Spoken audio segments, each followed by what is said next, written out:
debate, uncut and after show. I'm your host Nathan Oakley, and if you are new to this channel, or you've not done so already, how dare you, then be sure to subscribe, hit the bell notification icon and join button if you'd like to become a Nathan Oakley 1980 channel member and keep up to date with the Flat Earth debate. If you would like to support the channel, there is a super chat that runs alongside each of these shows while they premiere, and there's also a PayPal, Patreon and crypto link in the info box below the video. Speaking of Patreons, I'm going to do a quick shout out to all of you who do support me on Patreon. So a massive shout out of thanks and appreciation to Retro Bill, More Books, Cannabear, Fibre Oats, Bogey, Michael Kahn, Rob H, Ben White, Maximum Gravy, John Kays, Patrick Gunnels, Banter, Will Brax, Mel B. Styles, Troy Shuker, Hairy Blade, Mobile Max 777, Neo the One, Rob W, Open Minded, Reese Pound, Del West Watson, Maria Neelands, Unbelievable Productions, Blue Ridge Ranger, The Real Gabster, Liam Nedrick Jr., Abraham Mohammed, Skeptic 936, Life is Short, Texas Mike and David Wayne Foster. So another massive thank you to all of you for supporting me on Patreon. Now I will hand over to whoever is in Discord and Google so you can enjoy their dulcet tones while I set up for today's live show. It's going to be more difficult to see it because of the angle you have. That's about it.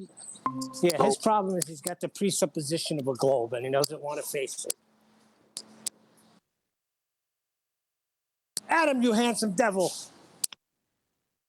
Hi guys. Bit of sunshine today. Hello, Adam.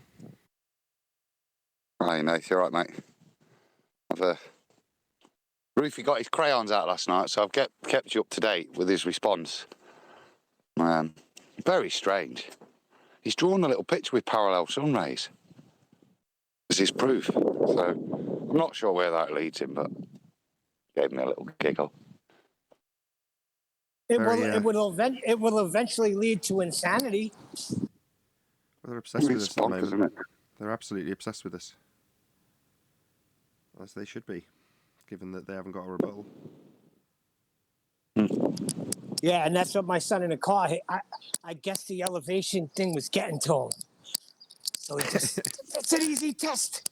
I said, Jacob, it is easy. Are you paying attention? Elevate, you cannot do this on a curved surface. It's that simple. Well, yeah, but put people all over the world and you won't see the same stars because we're on a sphere. My God, what is that noise? Take it easy. It's so harsh on my ears. What is making that noise, Neil? I don't know. I'm walking through the city. It's horrible. I'm walking and talking and trying to get to my car, so it's probably me. It's like a tapping noise as you speak. Well, did you get anything of what I said, or you just got the damn chop? Yeah, and a headache along with it. Oh, take a couple of Advils and go to bed. Can't take any more painkillers, Neil.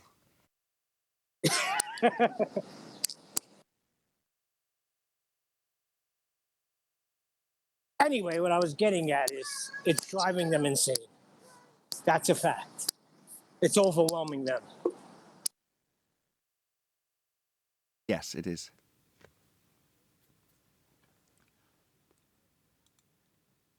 But that's good for my stats. I mean, my viewing figures have gone up, which is great. Happy days in terms of my stats at the moment. I'm very pleased. Thank you to all the anti-flat earthers who come and watch, probably for a longer chunk of time than the regulars on our own side do. Was it Howard Stern that said that originally? That his haters would actually engage with the show longer than his fans? Hater fans?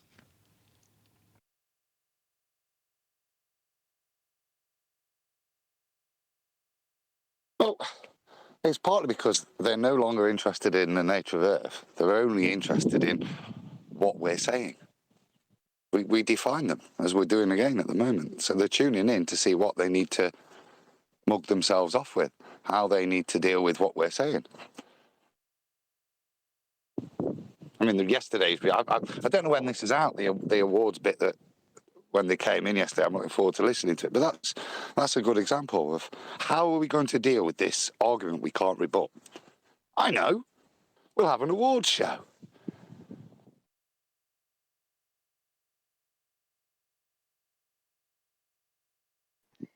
Yeah. It's funny that you said Howard Stern. Go on. Why? Tom Likas did the same thing. Who did what? Say again? He did the same thing that you were talking about Howard Stern did. They're both radio personalities. The funny thing is Tom Likas got more kickback, more listening time from the haters, and they were around for years. Like, oh, I never listened to the show. And he's like, oh, so you don't listen to the show? Well, occasionally. And then it's like, oh, I listen every day because I hate what you say. Like, you can't stay solid on a position.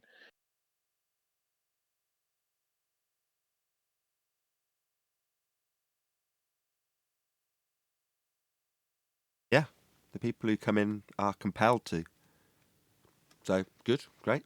Thanks for the stats. I appreciate it. Your greatest fans are your heaviest detractors. I said this the other day with a couple of technical things. So, one of the haters was demanding what, presumably to the troll, seemed unreasonable. I measured frequency responses, which is something I'd do anyway. I'm like, yeah, I've got that. So I chucked it in a video. Another troll said, your camera's too fuzzy. So I got a little assembly that I cobbled together from an old VESA mount and a bracket and a boom arm stand, and put my camera on a little arm so I could drag it right close. So it's only 12 inches away rather than 3 feet away. So it's not fuzzy anymore. And then someone says it's too close. So like, okay, well, I've got it nice and close on my arm, but obviously I've gone a bit far. But each time they said it, I was like, screw you. And just by coincidence, there's a guy I watch on a totally different subject, but it is related, called Robot Underground. And he just makes subwoofers. Very good at it, in fact. Makes them cheap. Good quality. Cheap prices. All the rest of it. All the things you'd want. Don't look the shiniest, but it doesn't matter, right? They do what they do. And he's good at what he does. He knows what he's talking about. He knows all the technical stuff behind what he's doing. But he's watching YouTube and he's annoyed with some of the people out there that do their thing. Now, one of them is a different guy called Williston Audio Labs, and all he does is dyno test amplifiers and gives an opinion on subwoofers, various other things, but mostly amplifier dyno tests. And this Robot Underground guy did a critique of Derek, his name is, this amp dyno guy. And all of the things that he criticised him on, I actually agreed with. Now, I really like Williston Audio Labs. I like watching the dyno tests. I love it. In fact, I like his channel a lot. But the critique that he came out with, it wasn't something that was on my mind, but I thought, yeah, I agree with pretty much every point you've made about him. Not that it matters. I wouldn't stop watching even if he didn't do a damn thing. But the guy's reaction was to say, the guy's a troll, the guy's just basically tell him to sod off, or not hand wave it, but react in a way that says you're just a nasty person.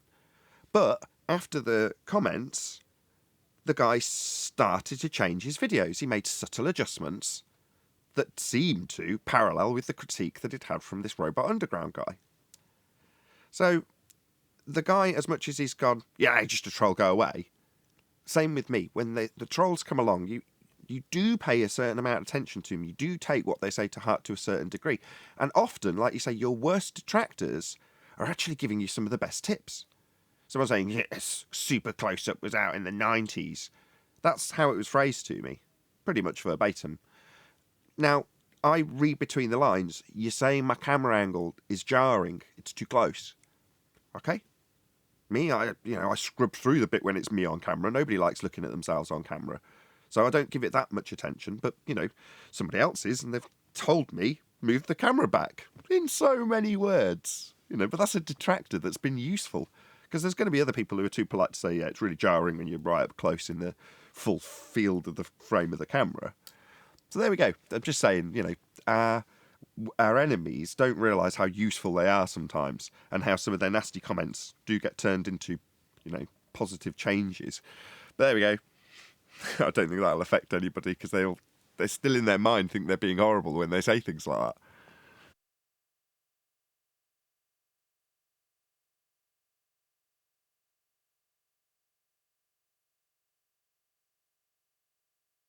mad listening to people talk about subwoofers with the same sort of passion as we have. Good morning. Good morning. I don't mind listening Hey, to subwoofers. Hey, Adam, how are you? Yeah, nice chat last night over text, mate. I enjoyed that. It was. Yeah, that was great. Yeah, so what's the Academy Awards came to Nathan Oakley's show. Yeah, that was interesting. I caught a little bit what Adam was saying, but I think the argument is over. They can't deal with the glaring facts that they can't prove the very thing they say blocks the bottoms of boats and buildings. Curvature, the horizon.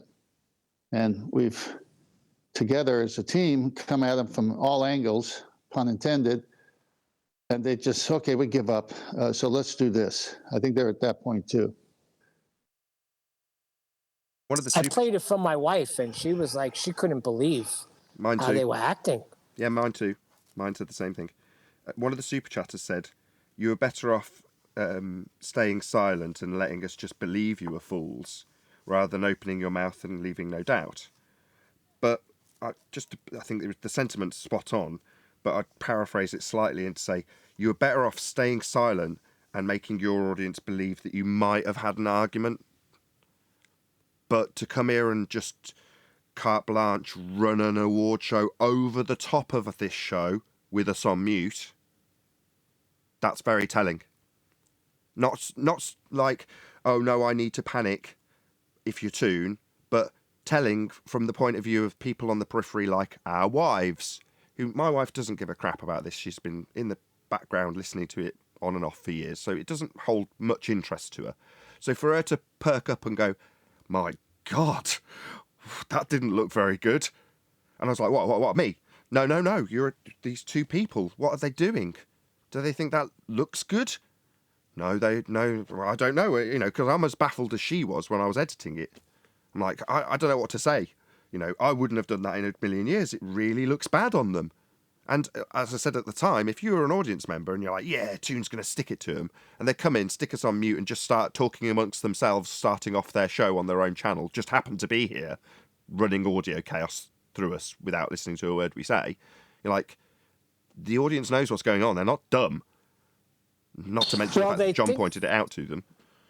They think we're dumb. See, that's what they're hoping on, Nathan, that we can make them look stupid, that what they're doing is so stupid that we'll make fun of them and our audience will believe us. I think it backfired. Well, it more is true for their audience. We might say, oh, their audiences are just idiots because they believe they're... No. Their audience is just an average audience. In fact, it's probably the same exact audience as ours, for the most part. Yeah, they're going to get more people coming from the periphery just through search engine preference, but ultimately we're going to have a similar type of cross-section of society that ends up here. And they're not stupid. The public aren't that stupid. Yeah, they are in some instances, but for the most part, there's going to be plenty of people watching that go, where's the demolition of these flat earthers? You're there, right? Because you're confident. That's why you've gone to them, right? To show how confident you are in your assertions. But you've just stuck them on mute and started talking amongst yourselves and running an award ceremony, occasionally letting us in on the conversation because you're running your own show. That's not coming here to debate. That's what I'm saying. They think what they did was, if I was their audience, I'd be insulted. Exactly. I would be really insulted. That's the word. It's insulting to their own audience. I wasn't really talking about our audience. I'm more talking to their specific audience. I don't know who that is. I don't watch their shows. But I'm saying in this community, in this arena, in this corner of the internet, I would say that this cross-section of society is going to be very similar for them as it is for us. But obviously with different motivations and different, biases that they're seeking when they watch. Well, they're going to be... I'm not going to say pissed, but what was the word you used again, Neil? Insulted. Insulted. Yeah, it's a bloody good word. I'd be insulted if I was their audience. Whoever the super chat was, I thought I recognised the phrase, but it's very apt. It's Mark Twain. It's better to keep your mouth shut and appear stupid than open it and remove all doubt. Yeah, Mark Twain. But somebody super chatted it like right on cue yesterday while it was happening. Also, if you listen to anybody that you admire or I admire, and you just catch, periphery talk or general talk on the subject, you say, yeah, I agree with this guy. This is a good guy. So now if we transpose that to their side and our side, someone in their audience who maybe on other arguments goes along with these clowns that came on, if they were ever to see action like this, the award show dubbed over your show, but other things like when Craig says, when he puts his hand in front of his face and says, is my hand there? No, it's not there. It's being refracted. If you were to ever say something akin to that, Nathan, I couldn't stand by you. Because if I go, well, okay, he made a mistake. No, he didn't make a mistake. That's just stupid. That's not a mistake. That's standard heliocentric rhetoric. Everything is always refracted, always, without exception. So his statement in a heliocentric world actually stands true. Therefore, I can't believe you're doing this. I have to give him more props because often, from what I see from the little scraps that people put out there of his material that I do see, he seems to be slightly more in line with the heliocentric rhetoric. Now, when people have mentioned this to me, they've said that the anti-flat earthers dislike Craig. And why? Well, because he actually does parrot out the actual heliocentric rhetoric. And that's not good, right? You don't want normal global rhetoric in this arena. You need anti-flat earth rhetoric. What's his problem? And for that reason, some of them don't like him.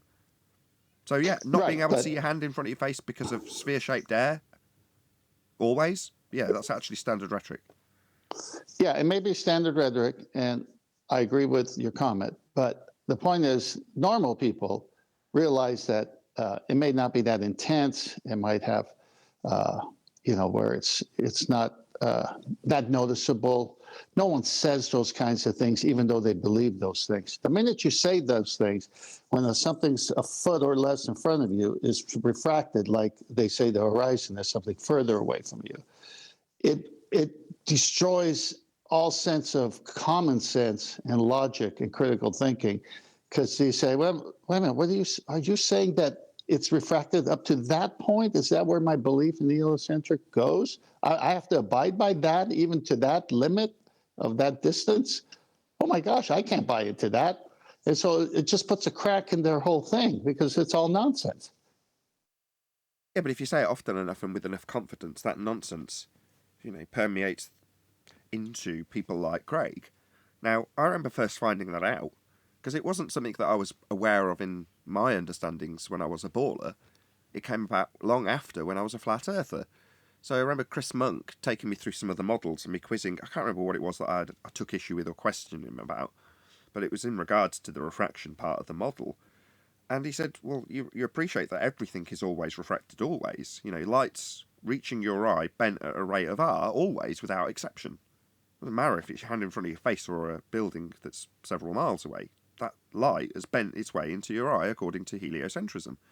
So there's nothing where it's supposed to be at all, ever. Nothing's actually where you think it is in the heliocentric model. Everything's got bent light, everything's refracted, everything's moving to your eyeball in sphere-shaped air at an arbitrary rate that applied by use of an R value that we debunked in 2020. But yeah, nothing's where it's supposed to be. It's nuts, but that's the rhetoric. Well, it might be their rhetoric, and it definitely matches their model, but it's insanity at the same time when the normal heliocentric convert, who's not digging into the details of the lie, hears it from that point of view, then all of a sudden they're like us. What? Did he just say that? Well, that's your model. That's what's got to happen if it's your model. Yeah, but that doesn't happen now. No, but that's your model. You got to own up to it. No, I'm not going that far. This guy's too crazy. See, that's what's happening here, is they're sounding crazier by standing up for their model. Maybe not. I don't know. I just know what the heliocentric rhetoric dictates. And if I'm ruthlessly honest, I prefer to deal with somebody like Craig in that regard. I'm not saying Craig in terms of his personality, but somebody that actually likes to utilise the standard actual heliocentric rhetoric, not Earth and atmosphere move as one, or something that defies the actual globe rhetoric, which is Earth turns underneath to cause Coriolis drift. You know, when they start... Well, look at the picture. I'm sorry to interrupt you, because you got a picture up right now that I posted to you before of the boat, the triangle on top of the globe. This picture is a perfect example of another subject similar to the one we're talking about, as to if I showed this to somebody who's heliocentric, globe believer, all that stuff. When they see that picture, they say, "Now, what the heck is that? Did you do that? Did you do that, Ted?" No, that's from a navigation site. That's what they did. No, then what's the context? Because now you're taking it out of the context. There's no way that right angle triangle belongs on the surface of the globe. There's no way. You're welcome to Flat Earth. But see, this is the beauty of it. The minute you start, at least in celestial navigation, just read their books. Not my books, not Nathan Oakley books, not Adam Meekin books, not even that New York guy. You know, that guy who loves to rub it in their face. He doesn't even write books on the subject. Neil, their books, they say all these things. And then you match it to the rhetoric they put out and say, something's amiss. Something doesn't make sense. You couldn't believe my jaw dropped to the floor when I saw that picture for the first time. I said, they actually are going to do this? It was incredible when I first saw it. That's why I just kept buying books, because I'm saying, what else is there? I got to find some more. I see that picture as somebody that couldn't come up with a better diagram to square the circle, so to speak. Not that they are squaring the circle, but the diagram Brian used from another one of your presentations, hey Brian, where it's got it's like a chord line dissecting the sphere, and then the bulge comes up through the right angle and then back down. Well, that is a better way of depicting it. It doesn't work either, but it's a slightly more palatable globe version that doesn't work, rather than just teeter-tottering a triangle on top of a curved edge. But you can imagine the guy who authored it going, well, I've got to draw it somehow. You know, it didn't come to him like it did for the other guy or girl when they drew it with a curve through the flat. That's the bulgy bottom triangle, right? Yeah, the curvy bottom triangle is the one that Brian likes to use when he's using, well, this is your rhetoric, here it is. Here's how it doesn't work. It's right in the diagram. But that's their arrogance. They feel they could just do whatever they want, say whatever they want, draw whatever they want, and everybody will believe it. Well, they do. And it's true. If you can make those pictures moving images, then they're even more easily digested by mainstream public. Hey, Brian. Hey, sorry, I timed it wrong there. Apologies. Hey, everybody. Brian, you got to start growling when you come in. Arr! That was hysterical yesterday. I can't wait to hear that. It's like a Jack Russell. So just for context, for anybody listening back after the fact who hasn't listened to yesterday's show, Brian was being described as like a rabid pit bull that's tied up behind the other kennels and is just waiting for somebody to beg the question of in other words, when we... I don't think this will ever happen on this show, Brian, but obviously you do what you do on your channel, right? You allow them to beg the question. Well, they can't get an angle, so it doesn't tend to progress any further. And we've had that as a comment. Someone was telling me yesterday, I think it was Mitchell, Nathan just won't let it go beyond the acquisition of an angle from a flat Earth. No, I won't. That's right, because that's where we win. Why would I? Well, let's just pretend the angle we just measured has actually got a bent line that wouldn't give us an angle. No, I won't be doing that. But Brian can. Right, but that's essentially, when he does it with such vigour, it's him being that rabid pit bull, because there's very, very little for him to attack, and when he does, he's gonna rip it to shreds, because it becomes more and more nonsensical. That's why you end up with some of the diagrams, which are brilliant, the beautifully drawn diagrams that they come up with spheres and lines coming off in all directions. And you're like, you just look at a triangle on a flat surface, and that's how it's done. None of this is relevant. But you've got all these complications to try and hide the fact that you're using a plane also. It's brilliant. I love it. And anybody looking in won't look in and go, oh, that's nice and simple. I can understand that. When they're drawing off parallel light rays and zeniths that meet at the centre of a presupposed spherical Earth, and then an angle bit that's moved to the centre of a presupposed spherical Earth on an equatorial plane with the globe cut in half and the light being projected out, as I said, parallel. No one's going to look at that and go, oh, yeah, that's so simple. So simple I can understand it immediately. But you look at the It's flat like- Earth explanation of just how celestial navigation is done, and the diagrams that go along it, with just like a triangle plonked on a bit of ocean. You're like, yeah, I can understand that. That's a lot more easy to digest, isn't it? Because that's how it's done. Nathan, it's like the old days when the gentlemen used to challenge each other and they slap, okay, you've offended my honor, let's meet. And so they meet and they pace off, and if they're using guns, they shoot guns. If they're using swords, they use swords, whatever. So imagine bringing that situation to this day and they say, okay, global believer, you come with your ball, flat earther, you come with your plane, and we're going to face off at 3 o'clock. And the global believer goes, yeah, but I need a plane with my ball before I start, so I need a plane and a ball. It's like, no, you got to stick to your globe. That's what you're fighting for. No, but I need that flat earth measurement first. I need that flat Earth measurement first, and let's be honest, right? Measurements off a tangent plane have got nothing to do with the surface. Shouldn't you be fighting for the surface being curved? Yeah, but the tangent plane's nothing to do with that. But isn't that what you're navigating along? So you just need the plane, and that's the bit you are navigating and measuring. But that's got nothing to do with the sphere surface when you say tangent. Debunk 2020. No, we know. Nothing to do with your sphere surface. I love that. That's their response too. The tangent plane has nothing to do with the curved surface beneath it. That's their response to this. Yeah, I seen one of them in from one of the comments on yesterday's show. I looked into yesterday's show just to see what comments would be there after the two lads came in, and one of the comments was, Nathan, you've been told 67 times that we just create a tangent plane, and then everything is okay. And this is a baller saying this. That, you know, Oh my God. yeah, it's like that solves the problem. We're going to use a flat plane, and then we're going to match it into a globe. That's basically what he's saying. So we can't do this on a curved surface. That's what he's saying.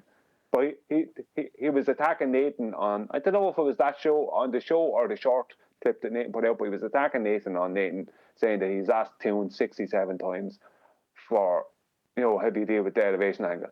And this is what he come up with.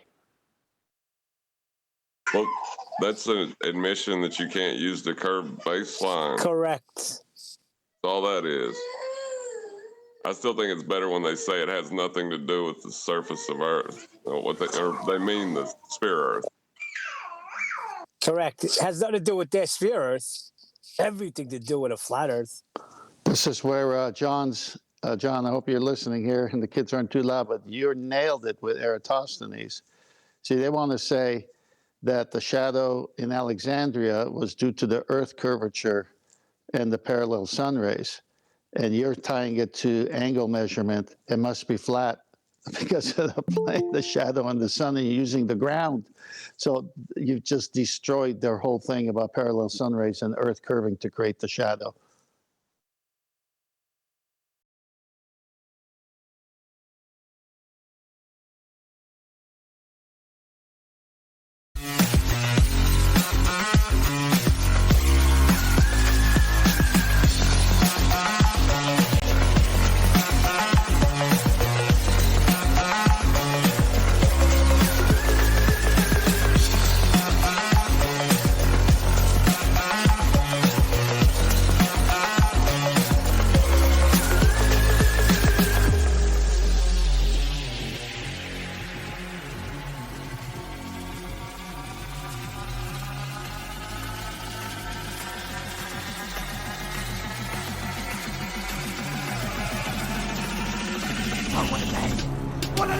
Welcome to Flat Earth Debate Live. I'm your host, Nathan Oakley, and if you are new to this channel, or you've not done so already, then be sure to subscribe, hit the bell notification icon, and join button if you'd like to become a Nathan Oakley 1980 channel member and keep up to date with the Flat Earth Debate. If you would like to support the channel, there is a super chat that runs alongside each of these shows while they are live, and there's also a PayPal, Patreon, and crypto link in the info box below the video. Most importantly, if you'd like to join the discussion, simply mute the page you are currently watching, then click the link in the info box below this video to join the panel and express your views on the nature of Earth. If you do join, please don't swear. If you do, you'll be ejected. And if you are, please don't try to rejoin the stream using sock accounts. You'll be warmly welcomed back on the next stream. Please also share the show on social media. Sharing the show obviously increases the live audience, but this in turn increases the chances of a more diverse panel, so please share the show on Facebook and Twitter. One last time, if you're new to the channel or you've not done so already, then be sure to subscribe, hit the bell notification icon and join button to keep up to date with the Flat Earth debate. Now we are joined by Brian's Logic, Neil, 10th Man, Arwin, Chocolate Sayin, Father of a Stolen Child, the Adam Meekin, and a whole bunch of people in Discord, so welcome one and all. Greetings. Hello. everyone. Yo, yo. Hey, good morning. Hello. Good afternoon. Good afternoon, good to have you all. Following on from yesterday's show, is there any elevation angle measurement proof from a curved surface? Why don't we ask McToon and fight the Flat Earth? Oh, wait, they were only playing recordings of you. Maybe you could prove that with a fake award show. Maybe that's the proof for that you could take an elevation angle off a curved baseline. I'm upset that I didn't get an award. Let's not talk about the awards and talk about the fact that when asked, when it was verbalised to him personally, McToon that is, that he requires a flat earth elevation angle, then his response was, Mitchell sent me. Did you know Mitchell sent me? By the way, Mitchell sent us. You know, Mitchell sent us. We're here at the request of Mitchell. That was his response. Yeah, Yep. he didn't want to deal with it. Did That's I for get sure. an award?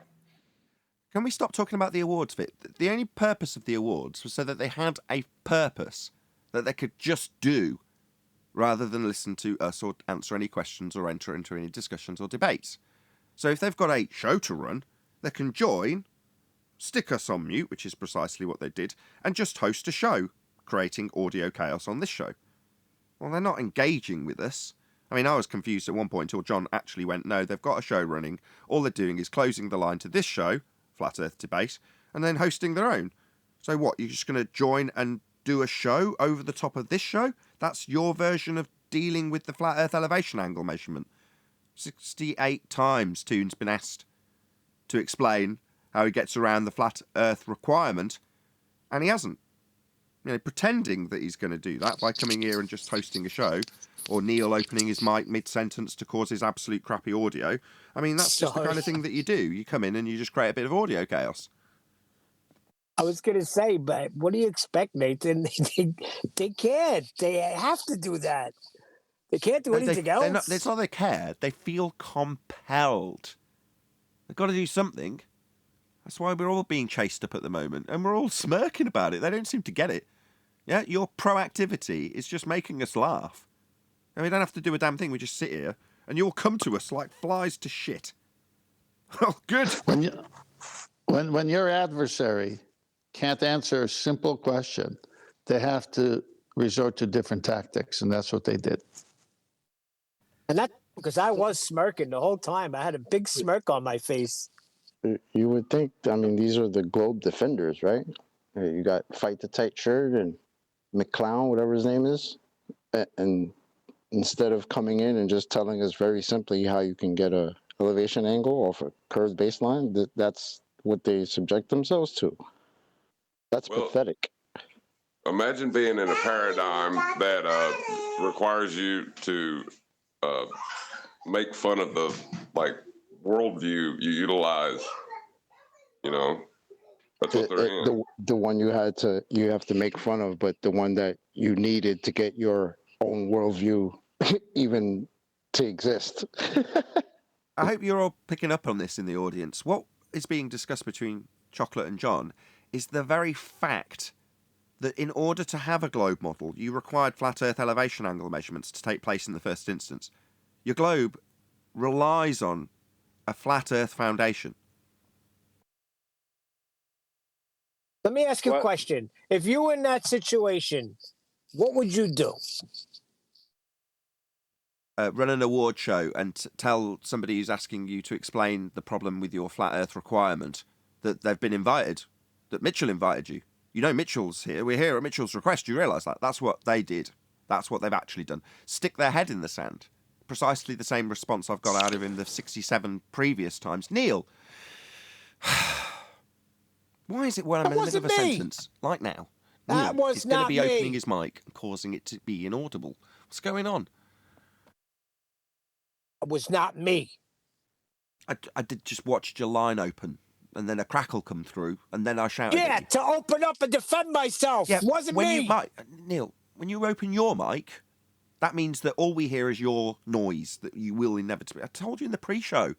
You don't have to be talking. If you open your mic, that's what we hear. Whatever noise is being produced by your mic suddenly dominates the show because you're waiting to talk. Oh, right, okay. So that just means that you're taking over the moment you open your mic at the moment for whatever reason that it's audibly noisy. Okay, I'm going to say it one more time. It wasn't me. That's when I opened my mic to tell you it wasn't me. Okay, thought we dealt with this in the pre-show, but there we go. Any evidence of a physical geometric spheroid horizon, formerly known as the curve of the Earth? It only exists in their math.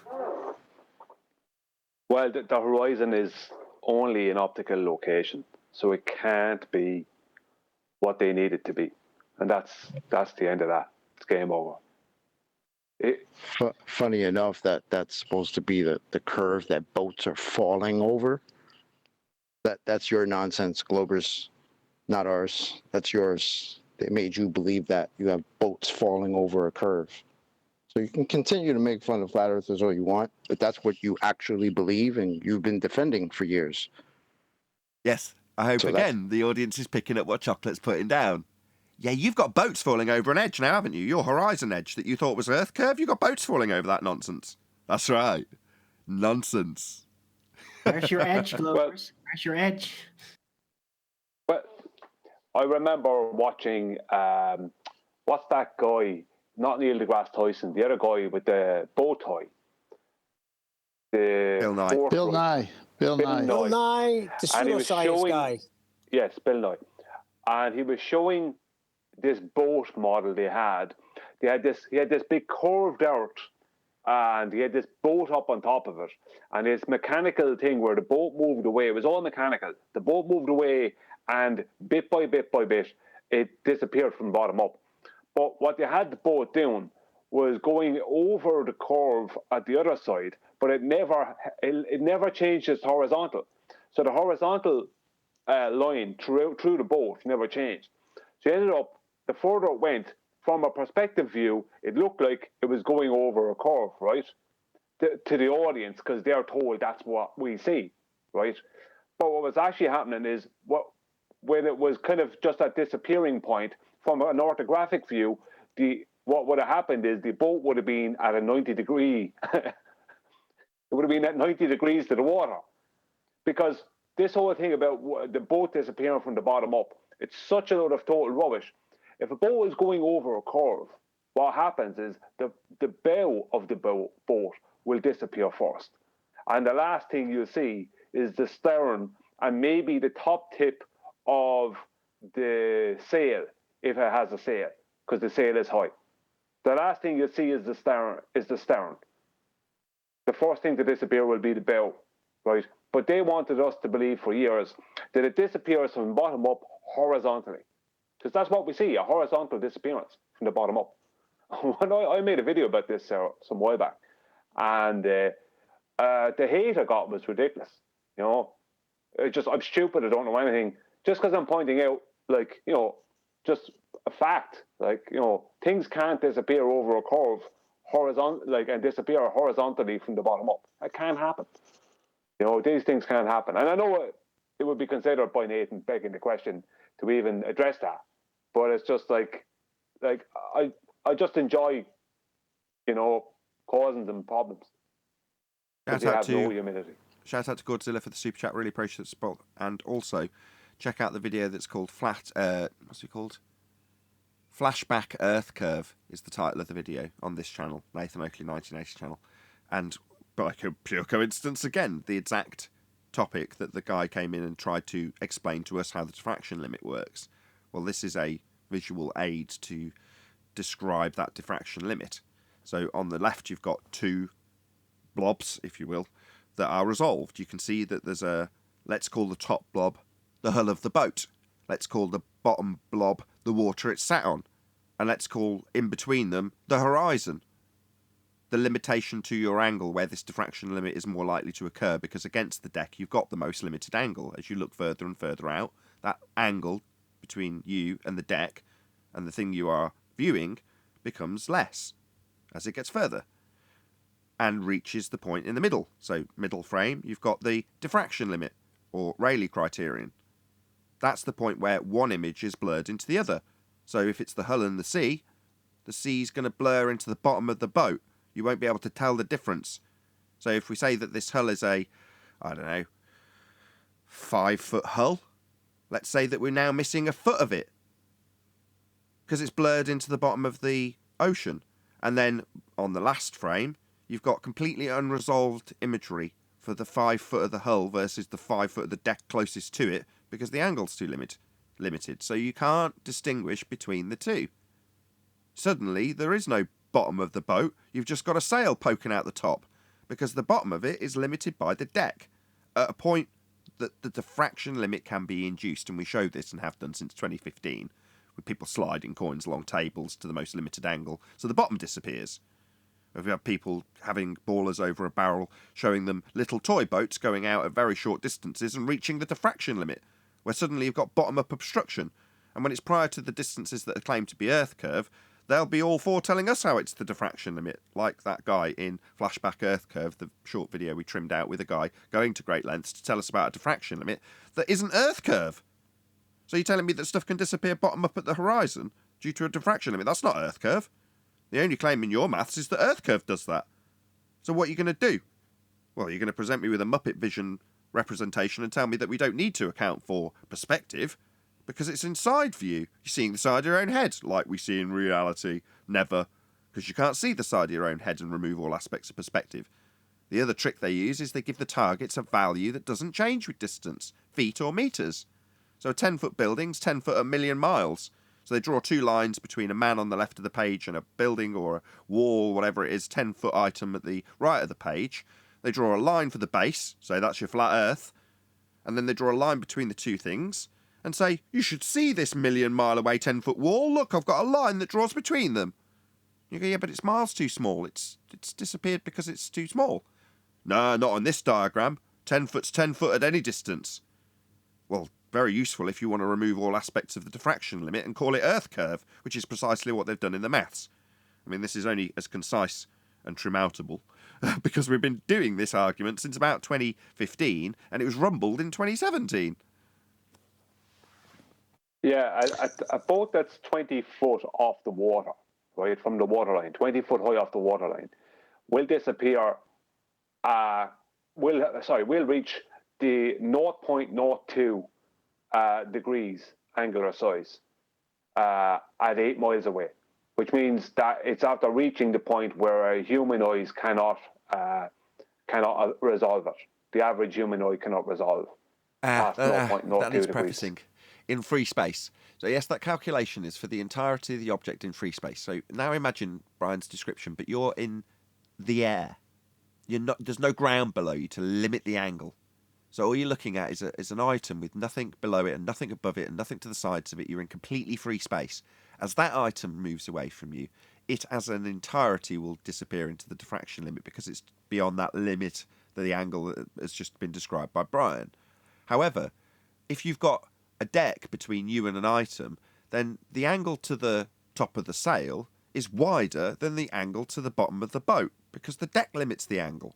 So there's two different versions, there's two different types that have to be considered. It's incredibly complex when you break it down, as was done by Life is Short, one of my Patreons, about 3 or 4 years ago on Ranty Flat Earth's channel with Red Pill Philosophy. So there's a lot to it.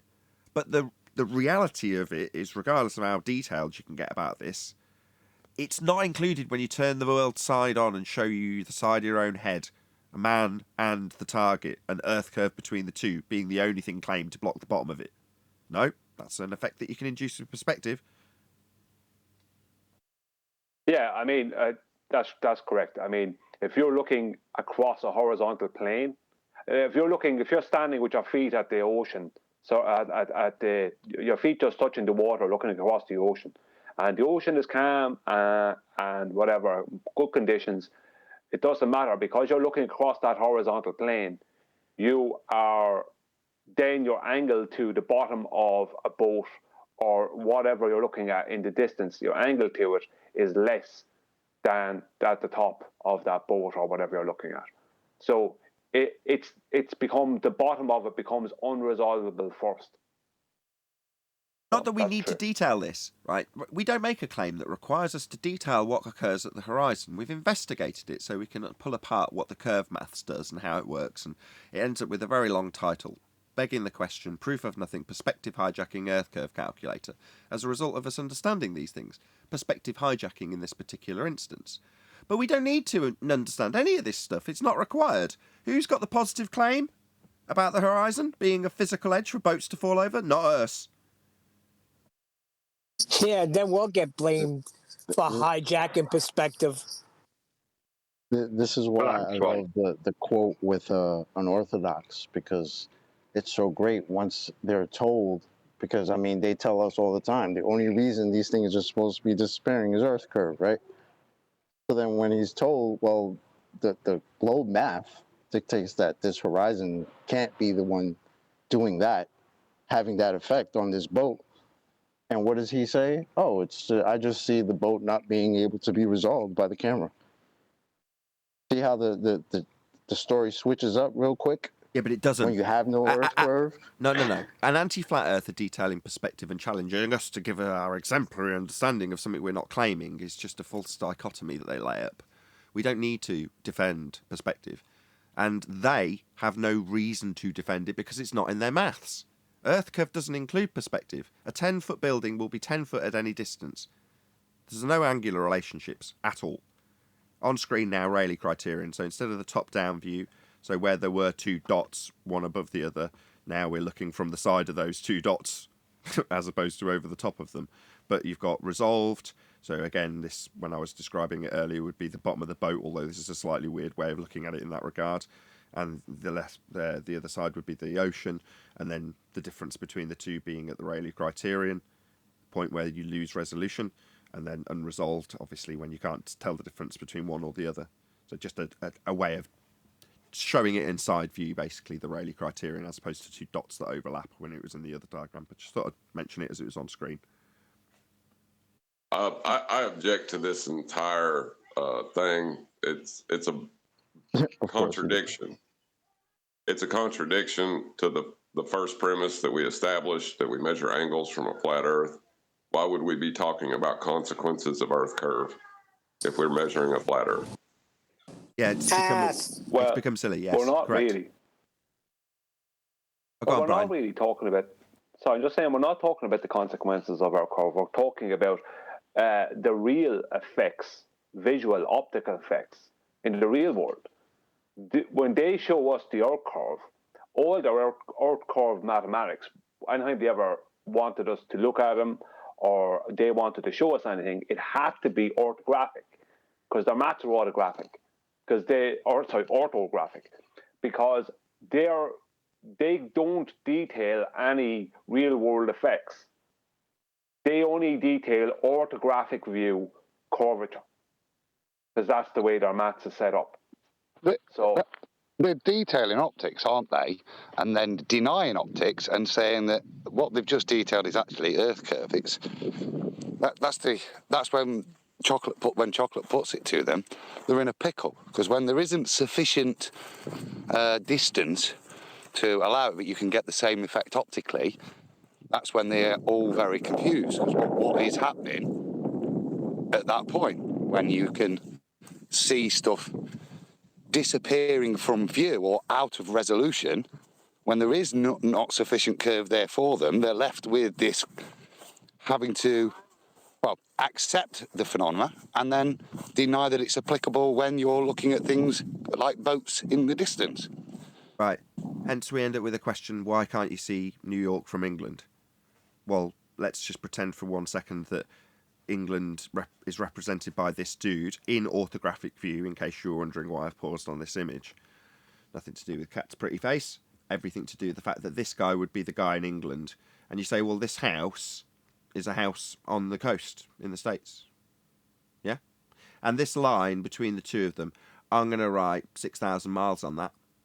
So why can't we see the house, flat earther? You go, what are you talking about? 6,000 miles? Why would you see it? The house would be tiny. Nope. This house has got the exact correct 20-foot value on it. Doesn't change. It's always 20 foot. 20 foot, 6,000 miles. Why can't you see it? Well, if I draw this diagram with a curve between you and the house, I'm going to assert that it's the curve getting in the way that stops you seeing that distance. It's the only reason. There's only physical obstruction getting in the way that stops you seeing New York from England. It's the only thing that stops you. No angular relationships, because the size, the value of the target will be in feet or meters and never change with distance, removing all aspects of perspective and putting you in a view that you can't experience. You never see the side of your own head. But that's how they draw it, just to remove perspective and call it Earth curve. But what I'm saying is at the moment that you accept you require a flat plane to get elevation angles, you can't assume that the horizon has anything to do with Earth curve. You just proved it was flat. Yeah. And everything we're talking about is detailing their straw man of our position. Yeah, they're bending the line that they said was flat when they made their model.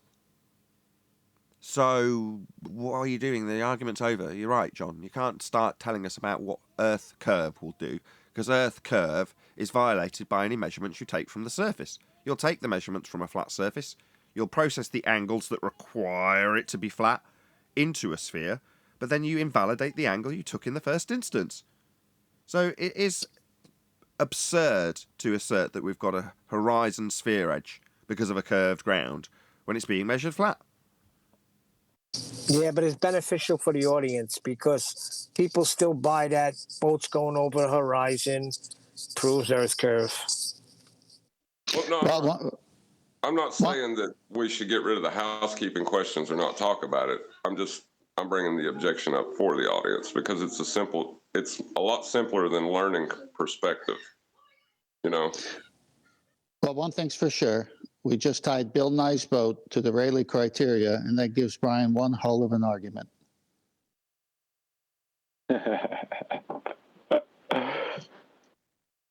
Any evidence of the R value? That'd be Earth radius. Well, funnily enough, that would require a geometric horizon. Do you know what I mean? So no evidence of that. You can't have a geometric horizon on a flat plane. You know, you'd need a physical sphere edge to get in the way of things to classify it as a physical obstruction tangent point horizon called Earth curve. And obviously, if you're measuring the ground flat, you're not going to have any physical sphere edge obstructions get in your way as the ground curves beneath you.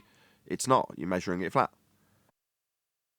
Well, yeah, but it's okay to you don't mean that same pesky geometric horizon that for 2 years we were told we shouldn't see, would expect to see, can never see because we have an quote unquote sphere, air.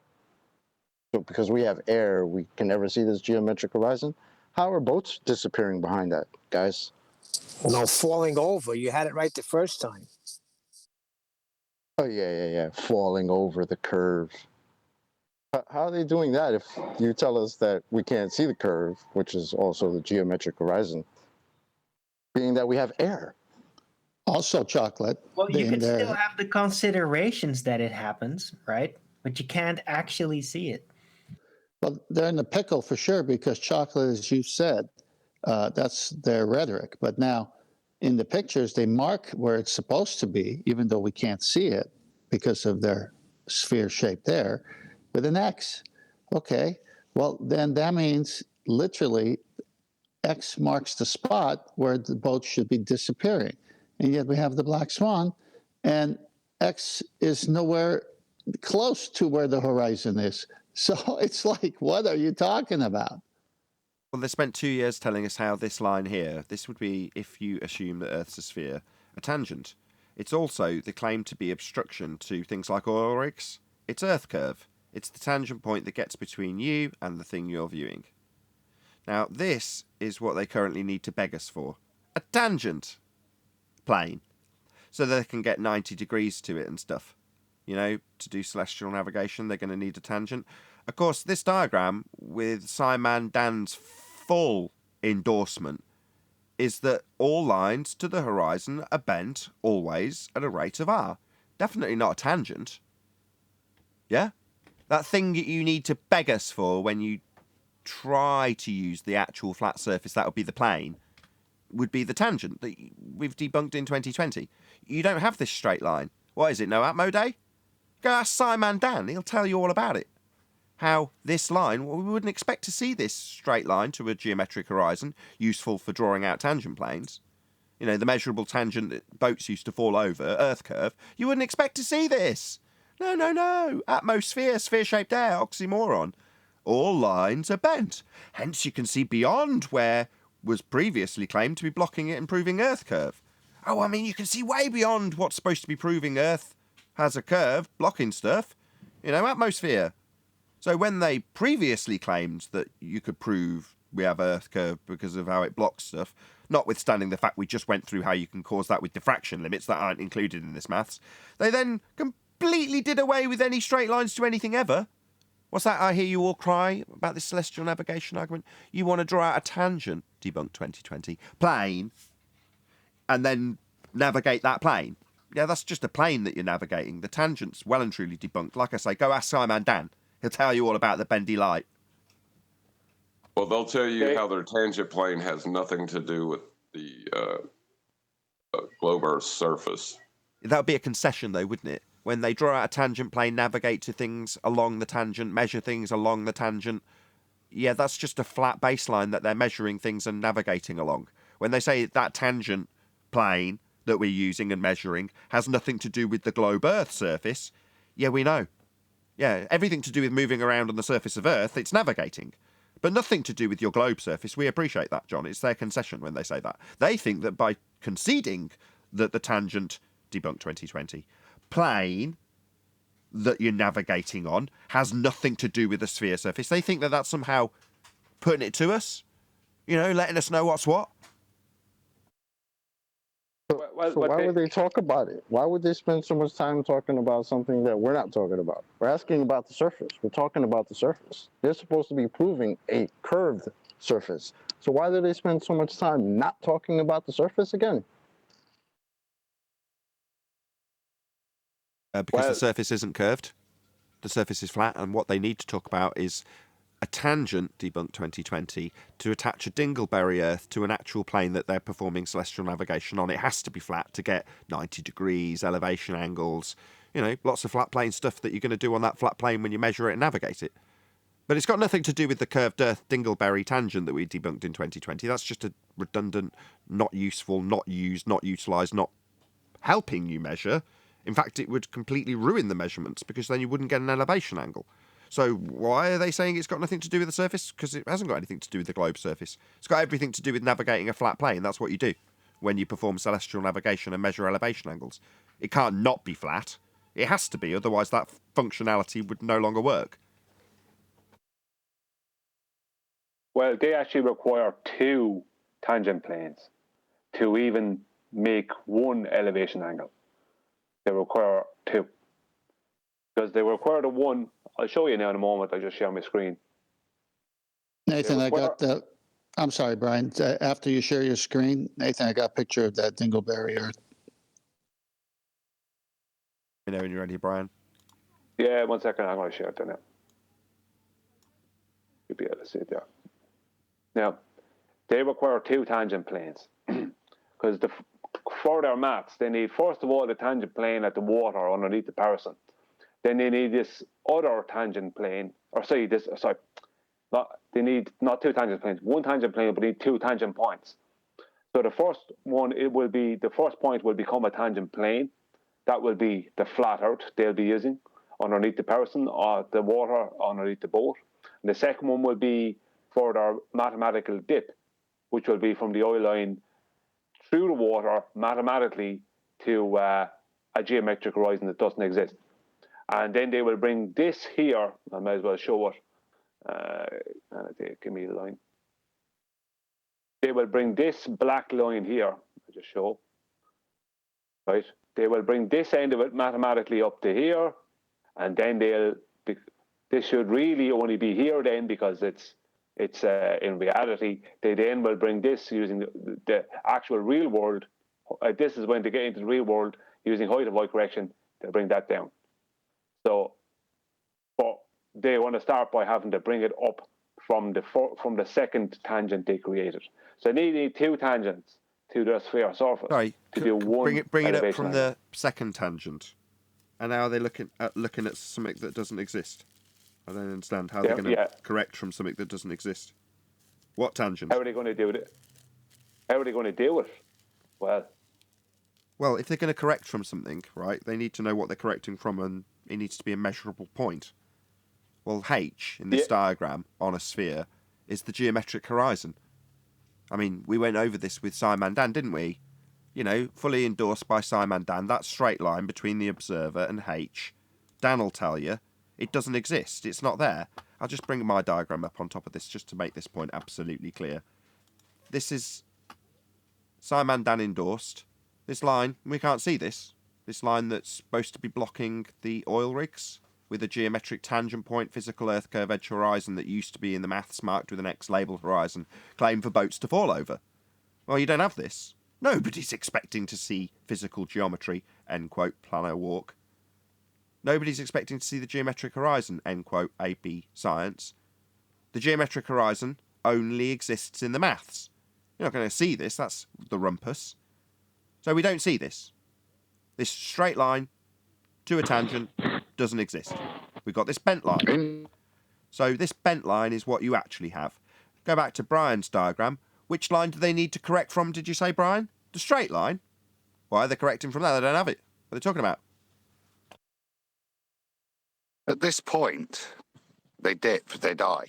Because within this, they require the Dingleberry, but fundamentally, to apply this mathematics to it, they make the positive statement, once again, those you going back to the beginning, that the horizon is, as demonstrated, the leading edge of a sphere. That is what's causing the horizon. It's an obstruction. That's what their maths is saying there, and that's what you're adjusting for this physical location that you're lining up to. It's H. It's H, right? Yeah. Earth curve. Yes. Right, Rufy, this is where I got involved with your current back and forth with Adam. Yeah? Because Adam thought it was in very good standing to let me know how amusing it was and mutter the Black Swan, Rufy, to great humorous effect for all his peers. Right, Adam? He got to the point where he was showing you this diagram, didn't he? Yeah. And I say, as soon as they do this, we talk about positive claims.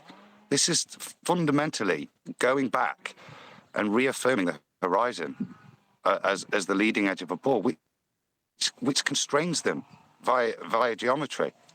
And like I say, the response to that is Black Swan. And I just want to give the numbers. We've seen the pictures on the Black Swan, and just for the audience, that you can mess about with maths and make it sound like it's plausible.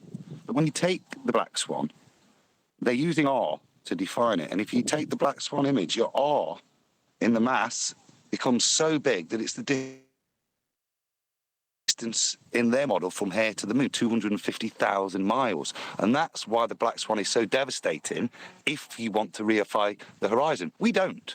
But they keep trying to deny it. But like I say, when you get into celestial navigation and they're looking at here, it's the contradictions within their claims, because once again, at this point, they have to go back to reify the horizon as a physical point that they're adjusting for to create the tangent plane over the Dingleberry. Something I didn't spot when we were doing this back in 2015, Adam. Can you see the diagram for myself on screen now? I can only see Brian's. I'm on my phone, so.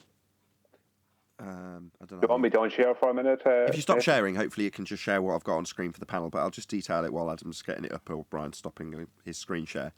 So once you can see this, Adam, there's a marked distance 1 line of sight. Can you see that?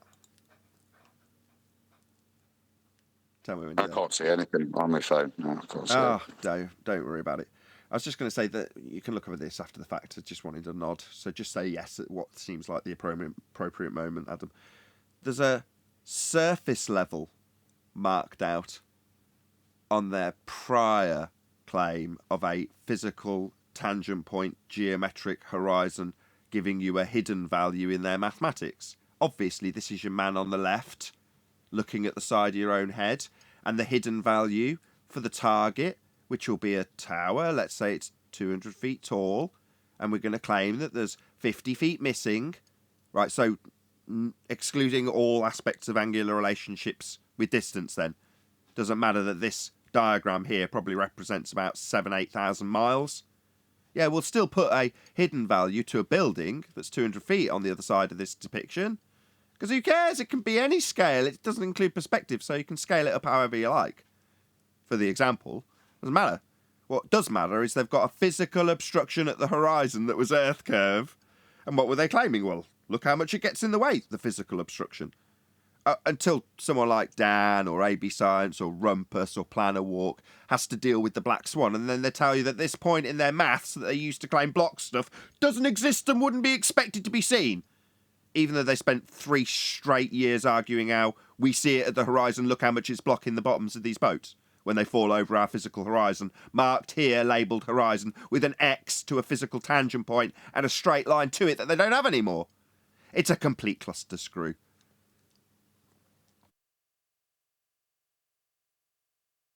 I just want to share what I was sharing again for a moment, Nathan. Go ahead. It's something I want to point out because it's going to be part of what you're talking about there. See this H here? If I just kind of scroll it up a little bit, can you see what I mean? I don't have it. Sorry, I don't have it here, but I'll just read out what it says at the bottom here. Due to the height of the eye of the observer, the visible horizon H, the visible horizon, right, which is the geometric horizon there, they're claiming, falls below the plane tangent to the Earth at the point where the observer is standing, P. So it falls below the tangent. And this is what they're claiming. Now, they put that tangent in there. I'm just putting a red line over it, right? That was the first tangent point they used. The second one is this, where the blue line is to their geometric horizon. So they're claiming, right, that the dip of the angle from the eye, right, to your visible horizon, which would be that, they're claiming that that is actually the geometric horizon that the dip is going to. And then they're correcting for the dip, right, by bringing that up here, right? And then they're completely contradicting everything they're after saying there and claiming, and then doing height of height correction to bring that down. I mean, what they're doing is just completely contradictory, because they're claiming that this part here, that this here is the visible horizon, and this, I don't know what this is not visible, according to them. But if it's not visible, then why are they bringing this up here mathematically and then doing a real world correction? Stop. Don't pose that as a question. No. In this diagram, it makes it very clear. I'm putting my mouse under it right now. The visible horizon, H. Yeah. When Rufy comments on my videos, obviously he's proactively interacting with us right at the moment, aren't you, Rufy? Yeah? I ask him how his geometric horizon's working out. Yeah, you're going to need a physical geometric tangent point sphere edge for this, aren't you? As depicted and as detailed as the visible horizon. Yeah? Rufy, that's what you need. A straight line to a geometric tangent point horizon marked as H. That's what is required. Black Swan, right, Adam? That's where I came in. To have a good little laugh at you and your need for a horizon that's physical, Rufy. Bless. It's a statement of fact in their mathematics that is physical. It's the relationship between R and the observer's height that they conclude the adjustment for. Yeah, but it has to be a physical thing because it's the physical thing that's blocking it, and it's basically your height that requires the adjustment, along with R. That's what they claim. But in doing so, they fully reify that as a physical geometric obstruction. I see. Which, so they've got a physical geometric sphere edge for horizon precisely as detailed at, marked with an X labelled horizon geometric tangent point in their maths that used to have boats blocking it and falling over it, etc., etc. So they've got a requirement in their maths for a geometric horizon. It's fairly straightforward. There it is, labelled as the visible horizon. Meanwhile, if the Earth was a sphere with a radius of 3959 miles as depicted in this diagram, then every distance to that, marked with the H tangent point horizon, could be no more than 1.2 times the square root of the observer's height in feet, as per the maths I showed you earlier with horizon marked with an X at a tangent point. However, in the Black Swan, the distance to the horizon is way in excess of a physical geometric limitation known as Earth curve. Ergo, the horizon is not a tangent point. And what's that you all told us for 2 years when we pointed that out in 2020, 1st Jan, when that argument first came out? We wouldn't expect to see H. Hey, Rufy, your own side has told us for 2 years that we wouldn't expect to see H, the one that you need right now to get tangent from. Yeah? Nobody's expecting to see H, Rufy. How's that geometric physical sphere edge tangent point working out for you, Rufy? Maybe you can let me know in the comments. I know you're watching. Nathan, can you go to Master B and post that Dingleberry Earth? Certainly can. I don't share. So although not I was rotated... getting ready to say something. Oh, go on, John. I've got it up when you're ready, 10th. I was going to say that the depiction that Brian was showing of the geometric horizon, that claim, is an orthographic view of what we do experience, that model. The model, the celestial sphere model, that's a reification of another model. What we see is reified the first time into the celestial sphere.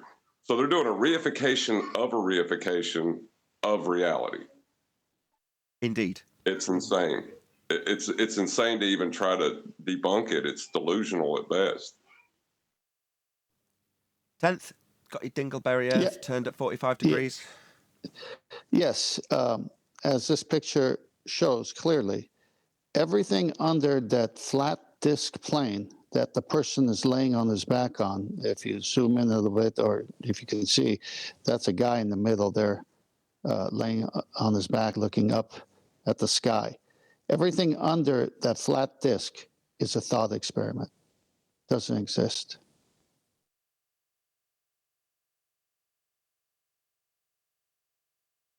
Yeah, the way it actually functions is using the plane that he's got drawn out in all directions. You know, he's got lines up, down, to his right, because it's at a strange 45-degree angle to throw you off the scent if you happen to come across this. But this bit is his perspective view of the lights in the sky. Now, obviously, with a perspective view, things that are further away, over the ground, that is going to be mapped out on this disc, not on the Dingleberry Earth below, because the GPs need to meet it at 90 degrees from your position. So along this line, for the sake of argument, if a star was here, that's how it presents itself to you with a perspective view. So you're looking up in the air, and that's your GP and any star that happens to be above you at that particular position. Now, the GP of the star in reality is going to be over here somewhere, let's just say, and then 90 degrees below if you were measuring it. But on an arc is how it would present with your field of view. However, in reality, what you're measuring is two parallel lines. The lights of the sky are moving away with parallel zeniths. Again, 90 degrees in the sky, you're going to minus from 90 to give you the calculable distance that you're going to extract from that. Well, that means that you've got parallel zeniths, a line going up to the star and along to your position, so you can draw a box. That's how it's done. So all of this dome affair is just a perspective representation. Whoops. Oh, go on. There we go. It's just a perspective representation of how you see. But the plane, that's not representing how you see. It's how you measure the surface that you'll be negotiating. Again, nothing to do with the Dingleberry. It would throw everything out of whack because you wouldn't get a box. You wouldn't get parallel zeniths. You wouldn't be able to minus from 90. You wouldn't get 90 at the GP. You couldn't even measure an angle if you were using the sphere. And we do, and we measure and navigate with it on a flat plane. Thank you, 10th. Also, just remember the next step in this is to see how their books do celestial navigation. They take that disk on top, take it to the center. So you have the equatorial plane now of something that doesn't exist.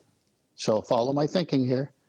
In their books, all the measurements come from the equatorial plane, the center of the Earth. So that disk is used to reify their model, but that there is no model, there is no ball, there's no dingleberry. So it works on a flat plane, and they say, well, how do we make this work since we can't get angles from a curved baseline? Oh, we'll cut the Earth in half, move the actual representation of what we live on, which is a flat plane and elevation angles.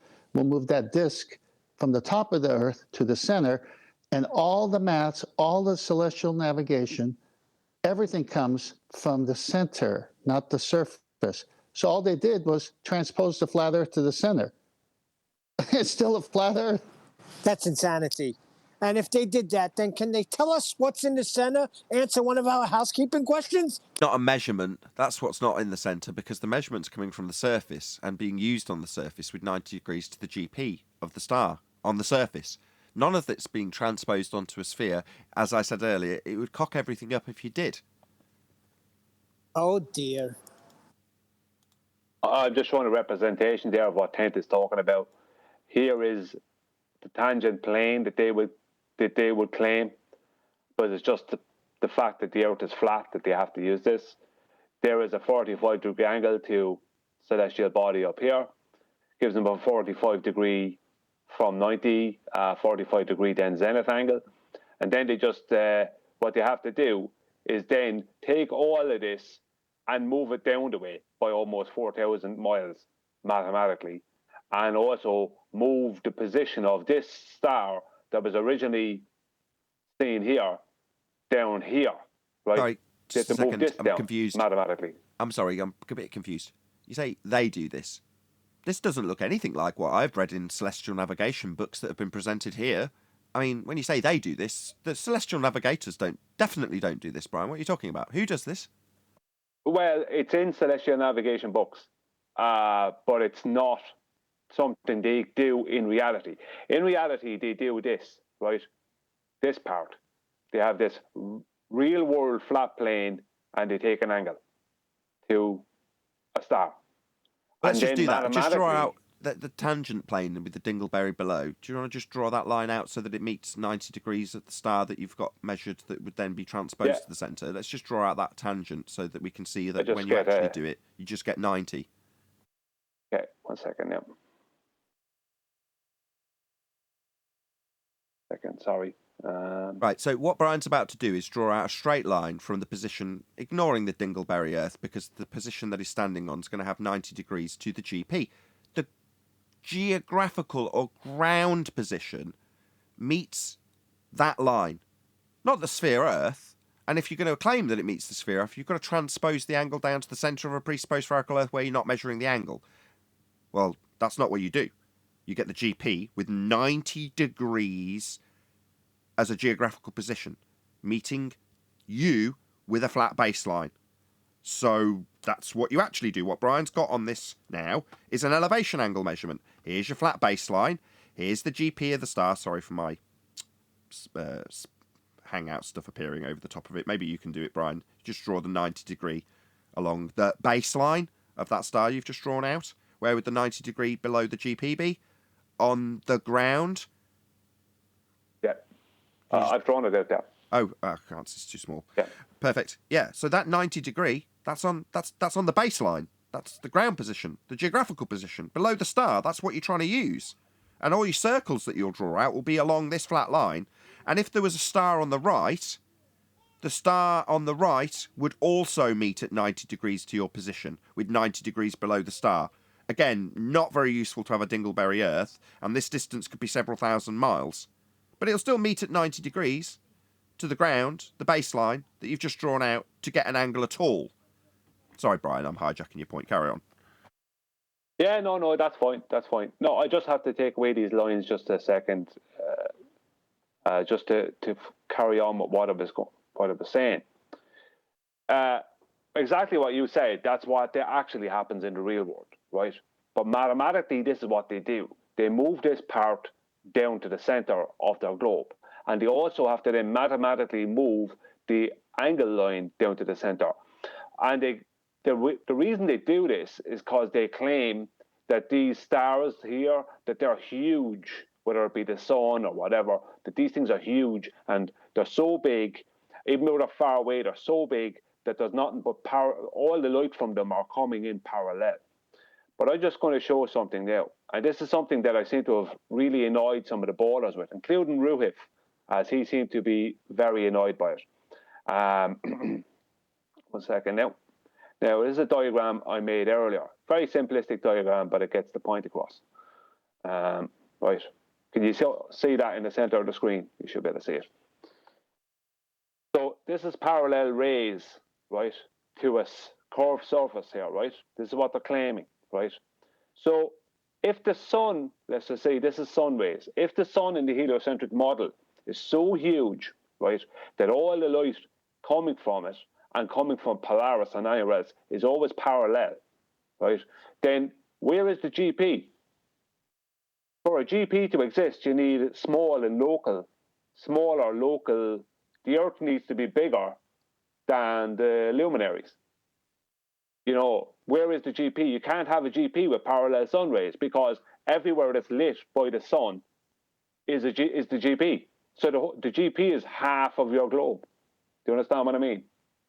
Oh, I do. If you assign parallel light rays, you say, well, then all of those light rays between you and the angle that you've moved it down to in the centre of a spherical Earth, everything between there and you and the measurement point that's no longer a straight line, it's now bent because you've moved it to the centre, they're all GPs. Where are you going to get a GP from? You need it to be above the ground at 90 degrees. Well, number one, this isn't giving it above the ground at 90 degrees. And when you say, well, this is in celestial navigation books, do you mean the disclaimed to be never used, overly complicated conversion process to a sphere that celestial navigation doesn't actually apply when they measure 90 and couldn't apply it because it wouldn't give them 90? That process that's in the books that we occasionally cover. Is that what you meant?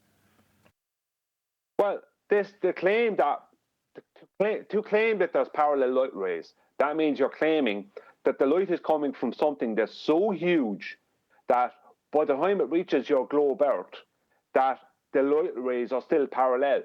The inverse square law hasn't even taken effect. This is what you're claiming, if you're claiming that. So that means that how can you have a GP of a sun that's way huger than your globe Earth? The whole point of a GP is that is the geographical position that luminary sits over the Earth.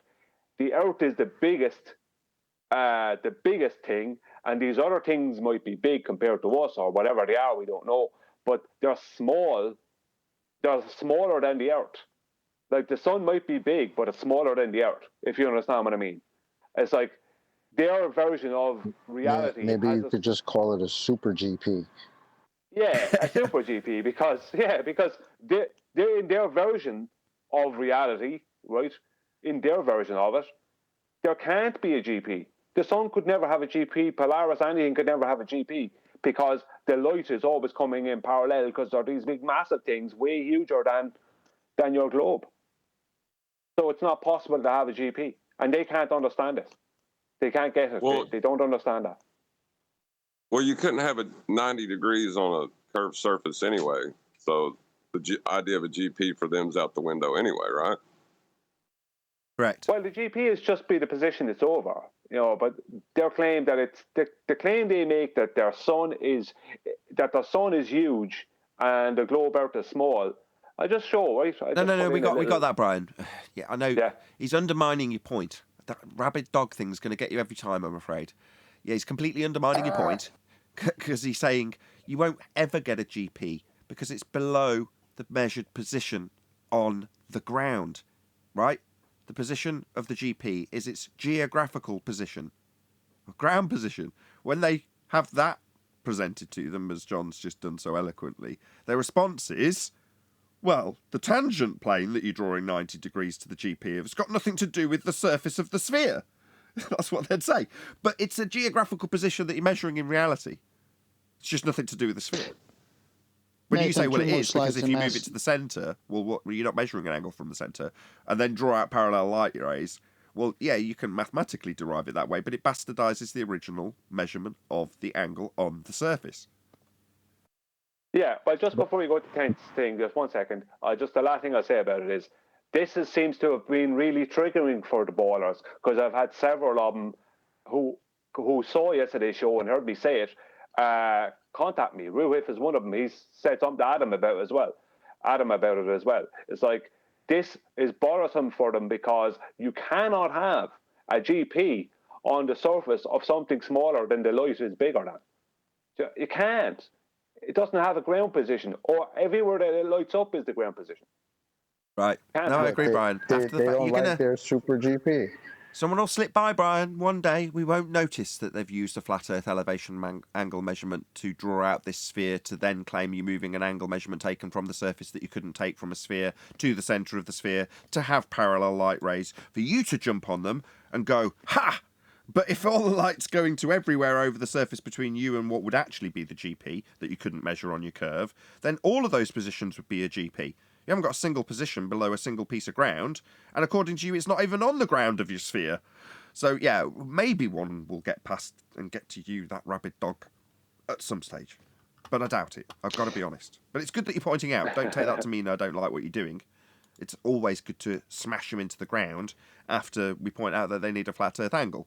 And if they say, no, well, I'm just going to use that flat Earth angle, make a sphere model from it, and then put some angle measurements that are claimed to be taken from the surface that couldn't be taken in the centre. Well, when they get to that, Brian, I'm sure you'll tear them a new one. So two more slides in Master B, Nathan. Okay. I've just put another one in 10th as well. The one that, like I said to Rufi yesterday, in part of the challenge with regards to this, then, you know, when he's attacking Cruising World and other reputable publications, he's going to get his crayons out, he said last night, and he has done. I've posted the picture there, and you'll see it's fundamental to his claim that the light rays are parallel. Ouch. Mark. Yeah, that's what. Go on, Brian. I'll go to 10th first slide then afterwards. Go ahead.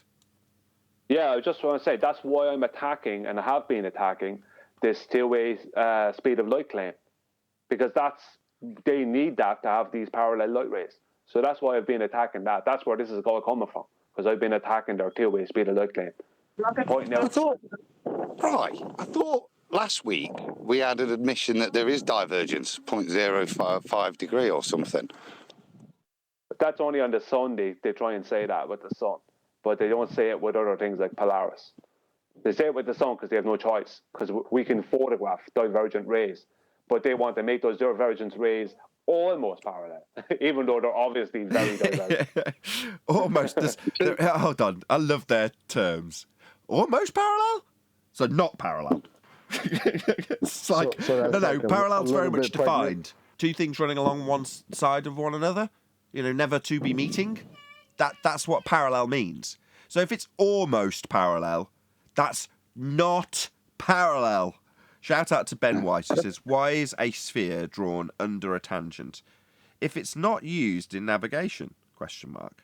This is a begging the question fallacy of Earth with radius 3959 miles. Yeah, absolutely correct, Ben White. Shout out to the 170 people watching. Woohoo! Very warm welcome to all of you who've just joined. We're about to round out this live show shortly and give 10th man the last point. This is one of his slides is stuck on right now. But stay tuned because there will be an after show to follow. Go ahead, 10th. Which one do you have? I sent two. Aeroplane with celestial horizon and then all the different tangent planes and then the parallel light rays. Perfect. So you can see when they do navigation in the air with an airplane with a bubble sextant, they have to have a flat plane. When they do navigation on the surface of the Earth with an actual sextant, they got to have a flat plane. And because they want to stick a dingleberry, they realize the surface of a dingleberry is curved. It can't work. So they take that same flat plane and move it to the center and say, this is where everything is measured from. The only problem is there's no airplanes flying at the center of the Earth. There's no boats navigating at the center of the Earth. And the actual measurements come from those two places when the navigator's using a bubble sextant or marine sextant. So the way they fool everybody with what's below the plane, the dingleberry, is to cut the dingleberry in half and say, that's where we'll take it from, because if you cut a ball in half, that's a flat disk, and we can get an elevation angle from a flat disk. Go to the next picture, and you can see here, it's another dingleberry with that disk on top of the dingleberry that doesn't need to be there, as Ben White just said in the super chat. And you can see it could only work an elevation angle from left to right. As you can see, the North Celestial Pole and the observer's horizon must be flat to get an elevation angle. This is the end of the ball space monkey religion. That's it. Again, if you are watching this on either Nathan Oakley 1980 or Nathan Oakley premiering streams, then stay tuned, as there will be an after show to follow. Unfortunately, if you are watching this live, this is where we bid you farewell. A huge, massive, enormous thank you to all of you smashed the super chat, liked, commented, shared, subscribed, joined as a Nathan Oakley 1980 channel member, and all that good stuff. Another massive thank you to today's Discord and G+ panels for making today's live show possible. Once again, stay tuned if you're watching on either premiering stream. I've been Nathan Oakley, and I will see you all in the next video.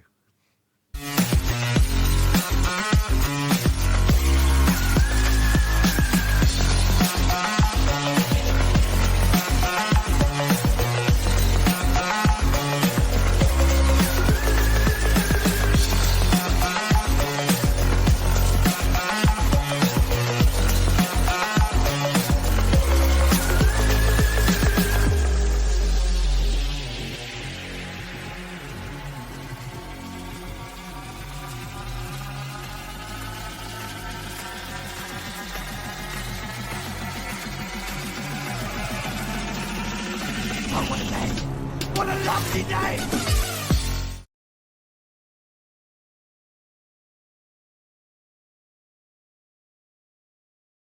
Hello, by the way.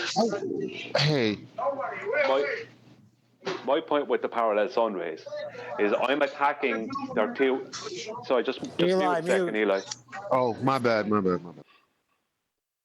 I'm attacking, right? It's not parallel sun rays I'm attacking. It's their two-way speed of light calculation I'm attacking. And that's what I've been attacking for some time now. Because I know there is no such thing as a one-way speed of light measurement. Dave had to admit it to me. I had Ruhif admit to me that there is no one-way speed of light measurement, and he agrees with Veritasium. But then he turn around and tell me that there is a two-way speed of light measurement. Even though he says he agrees with Veritasium, who says the speed of light was never measured and never will be, because we can't measure a one-way speed of light. So we don't know. It's a two-way. We have no idea if the two-way is correct or right or wrong or anything. It's just a calculation. And Einstein admitted that it's just a convention that's agreed upon. So when I'm talking about parallel rays, it's going back to their two-way speed of light calculation. And I, in recent days, made a video where I cut down the two-way speed of light calculation to miles per second, right? And then I cut it, right, and I showed how, using that calculation, I can send a signal 5,000 miles in one direction and get a 5,000 mile return back, right? over 18 times in 1 second, right? But if I cut that calculation down by 16, I can still get a return back in the real world from a 5,000 mile away, let's say, a bounce or whatever, right? I can get, that's 10,000 miles. By cutting down the two-way speed of light calculation by 16, I can still get a return signal that's a 10,000 mile round trip in 1.16 seconds. And that's real world. So if I said 1, that is the speed, I can get a 10,000 mile round trip signal bounce. So, and that's by cutting it down by 16. So that proves that they need that calculation for their distances, for their sun and the stars and all this. They need all that. But the thing about it is that when I cut that down, I show that it's just a calculation, and I cut it down by 16, and I show in the real world, if you had a receiver and you got a bounce from 5,000 miles away in 1.16 seconds, you wouldn't notice it. It'd just be it's just instantaneous as far as you're concerned. Well, that begs the question: Well, that begs the question: what's in between the Earth and the sun? No, well, okay. Now, It's a good well, question. how's what you're saying related to what you said earlier, Brian? That's what I'm confused. I get what you're saying now. You've said it before. How's it related? As in, how is it related to parallel sun rays, Eli? Is it? No, you were talking about sun rays in the context of, well, everywhere would be the GP. How's what you're saying now? Is it supposed to be related? Because John said what he said, and it had to do with. It is related because the origin No, of. I mean, how are you relating it in this conversation right now? How is what you're saying related? Because Yeah, I was trying to figure that out too. The origin of their parallel sun rays claim comes from their claim that there's a two-way speed of light measurement. There is no such thing. There is a two-way speed of light calculation that's just a convention that's agreed upon, and that's from Einstein's own mouth. So their whole claim of parallel rays, not only would it not give you a GP, but the whole thing is just a calculation. That's my point. That's a good point. Yeah. I'm still going with the super GP. Well, because it's so many things wrong with people's belief in all this stuff. There's so many things, like once you see it, it's like I'm opposed to allowing people like Ruhif or Rufi, whatever his name is.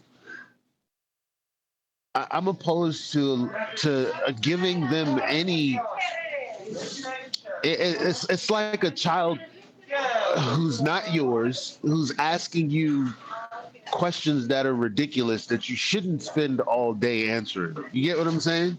Like once you say, no, parallel light rays don't exist, it really is the end of the discussion after that. It's like a 2-minute thing, and it's like I don't have to repeat this to you, because in essence I'm really just repeating something that I've read from your paradigm, and I'm giving you my understanding. I don't need to argue with you. The same thing with this whole conversation. I wanted to post 2 things, so before I continue that, does anybody else have any comments on the parallel? I do. Yeah, sunlight isn't actually parallel or divergent. What do you mean? Let me just say right. this. All light is divergent. That, as far as we can tell. I want to hear his explanation. When you can what do prove you mean? it's coming from a source, sure. Well, can you prove that it's not coming from a source? Are you asking me to prove non-existence? Right, because I know what does exist is light, and anytime I've ever seen light, it's diverging from a point.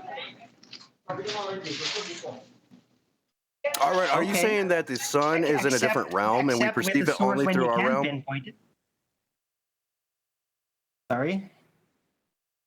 Are you perceiving that the sun is in a different realm when we only see the physical aspects of it through our realm? Nope. I don't think it is in any realm. It's just an apparition, like a hologram that we get to see, and that happens to correlate directly with the apparent daylight direction manifestation. But there is no traceable origin source, nor is there an actual traceable path. We just went through this yesterday, and you're still on this. I know, and that's why I'm bringing it up right now. Because yesterday it got brought up when the show was offline. Now I'm bringing it when it's still recording. Well, it's fair to say a hologram. Before we go off on a tangent there, I just want to retort to Brian's speed of light things. It's an old TED talk by Rupert Sheldrake, which investigates the history of the speed of light. And if I could just be indulged to read a paragraph. In the late 1940s, the speed of light went up again by about 20 kilometers per second, and a new consensus developed around the higher value. In 1972, the embarrassing possibility of variations in the speed of light was eliminated when the speed of light was fixed by definition. In addition, in 1983, the unit of distance, the meter, was redefined in terms of light. Therefore, any further changes in the speed of light cannot happen. We'll be blind to them because the length of the meter will also change with respect to the speed of light. That is modern physics workaround of the fact that even though they were measuring the two-way speed of light, even that was not a constant and had variations all the way across it. Well, yeah, exactly, Adam. Hold on, before you go into that, right? The two-way convention of the speed of light is based in a model that has been debunked by the measurements we take. That's right. The Black Swan debunked the beginning of the claim because they starts with the R value. That's where the two-way speed of light calculation comes from. Starts with the R value. Does it start with the angle measurement? Well, the R value starts with an angle measurement. A flat Earth angle measurement. Great red herring away from the subject, guys. You all. Well, this one is together. This is the subject. Well, let me stop. Let me stop Arwen to say, we heard what you said. It's not an argument. That's how you feel. That's how you feel. Yeah, that's called a handweight dismissal. It's called a handweight dismissal. It's not called a handweight demanding the proof of non-existence from me. We were talking about the speed of light. Guys, can I just try to continuously disengage so I can get to my point? Yeah, Arwen, you made your point. Okay, fine. I mean, I find it interesting. Arwen's point. Okay, that's great. Can we move on? Quickly, move on. All right. So, yeah, like I was saying, it's like really no point in arguing with these people, because we're just going off of what's available, the information that's available, and it cooperates with what we actually do practically. So, let's see, the first thing I wanted to read is something that I read often here, and it's the photo of the guy in the boat. It reads, in simplified terms, when we take a sextant altitude of the sun, we're creating a right angle triangle between it, the Earth's surface at the GP, and ourselves. So when I'm talking to someone, I'm only going to ask them, is that true or not true? I'm not listening for any other response because no other response is actually relevant. I don't have time to play with children. Is this statement true or not true? Not true, justify it. Okay, thank you. Have a nice day. Then remember that all of us flirts are like, I don't know, living in our mom's basement somewhere. So here's this article. I think it's titled Earthly. Andrew Hill, in parentheses, Darwin Rules. Okay? 12th July, page 127 says, even in The Spectator, we rarely find serious assertions that the sun goes around the Earth. One can, of course, believe anything one likes as long as the consequences of that belief are trivial. But when survival depends on belief, then it matters that belief corresponds to manifest reality. We therefore teach navigators that the stars are fixed to the celestial sphere, which is centered on a fixed Earth and around which it rotates in accordance with laws clearly deducible from common sense observation. The sun and the moon move across the inner surface of this sphere and hence perforce go around the Earth. This means that students of navigation must unlearn a lot of the confused dogma they learned in school. Most of them find this remarkably, let me see, where was I? Is this the rest of that? Most of them find this remarkably easy because dogma is as may be, but the real world is as we perceive it to be. If Andrew Hill will look in the Journal of Navigation, he will find that the Earth-centered universe is alive and well, whatever his readings of The Spectator may suggest. Flatter, flurf, derp, retard. No, my bad. Actually, this is Darcy Reddyhoff, Royal Air Force College, Cranfield. So, suck it, ballers. That's it. the challenge from the first article, and is that the retort in it? So I thought that was lovely, the way it refers to dogma, and it's the dogma you've got to unlearn to be able to do celestial navigation. And the line I like best is when he goes, but it's pretty easy when the dogma is contradicted by reality. You can easily get rid of the dogma. It's a good... A great little excerpt. I love it, Eli. Yeah, I got it from 10. Thanks, 10. Yeah, I don't have time.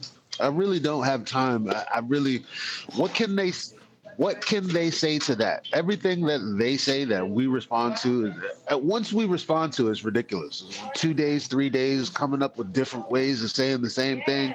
Yes, it's a show. Yes, I love talking to you guys and all of that. But in retrospect, after the show every day, it's like, oh, right. But we're talking to retards, though, who think we're retarded for some reason. Yeah, I agree. I'm not talking to retards, Eli. I'm talking to the audience and demonstrating the retardedness of the opposition we have, and I'm happy to do that. Yeah, because I'm sharing it with people who have ears to listen, not those that sit there with their hands over their ears, going la la la la la la. It's a ball. Yeah, we use them, but I'm not talking to them. Are you really? No. It's all for the audience benefit, correct? Well, they are a good chunk of the audience, as I said in the pre-show. You know, I'm very grateful that it triggers them and they want to come along and say, la, la, la, no, you're idiots. It's still a ball, even though we need a flat Earth angle measurement in the first instance. And this guy's explaining how you just have to unlearn the rhetoric and dogma of the nonsense of a sphere Earth in order to actually, you know, function on a flat surface that we actually dwell atop. It's really easy because that's what reality actually presents itself. So it's not that difficult. But those la, la, la, la, la, no, it's not true, it's still a sphere, people, you know, they make up the numbers, and my stats are on the way up at the moment, so thank you very much, all the people watching. 170 live viewers today. That's, you know, I'm not saying I expected that to happen, but like I preempted in the show, I keep a good close eye on my stats, and I see them going up. Well, I know where that viewership's coming from, don't I? I know exactly where it's coming from, and it ain't from devoted flat earthers. It's from them. So, yeah, be careful what you say about my audience, is all I'm trying to say. Well, I agree with... No, I was going to say, I agree with Eli 100%. That's why I only quote reputable celestial navigation books. It's the books that offer how navigation works, and they think they're navigating on a sphere, but they have to put stuff in there that contradicts the sphere. And so now the ballers and the anti-flat earthers have had a good year plus of that, and they can't argue with their own side, so they come here and do an award show now. Yeah, I can. Side, it just go on, boy. I just want to say, Adam, that I just to Eli, I might sound like I'm making everything complicated, but I can destroy the two-way speed of light, and I did, with just a photograph of just the black swan photograph. Because that's the end of it. Because I know what the two-way speed of light is. I know its origins. I know everything about it. I agree with you, by the way. Like when I asked you, like, how is it related, and you gave me that very concise answer, I was like, yeah, that's a good point. I definitely agree with you, Brian. And I agree with you in regards to your use of the black swan, Brian. So, as I said in the live show, that was where Adam gave me a nudge. Hey, check this out. Look, Rufy's using a geometric horizon. Check it out. Black swan. I get criticised like you, Brian, going into a bit too much detail and stuff. And it's needed to destroy their arguments, because their arguments are weak, but it really does give you the fuller understanding of how the ball was built, and knowing these things and what holds it together and how weak it is. And I just want to go back to Eli's quote there. You know, we had a subject matter expert there, a guy that teaches how to do celestial navigation. And he's making that statement and referring to the ball as dogma. It's a really powerful one, because he's not saying it's flat Earth. He's not saying anything like that. He's saying get rid of the dogma that you've been given if you want to be able to navigate. So to do it properly, don't believe in that nonsense. Get rid of that and basically stick with right-angle triangles on a flat plane. That's how you'll find out where you are. And you need to get rid of that dogma in order to function in reality, because that's the main part, right? He's talking about his students or these people doing something in reality that's necessitated to actually exist. So throw the dogma out. I love that part too. Throw that dogma out, that silly sphere shit, because we don't need that in real life. It's great. I can say too, and I've said it publicly. I've said it. I've written it in comments to people who are on our opposition side. I've told them that I know their model better than at least 95% of them. That I know their model better than at least 95% of them, and I probably know it better than all of them, really, because I know its origin.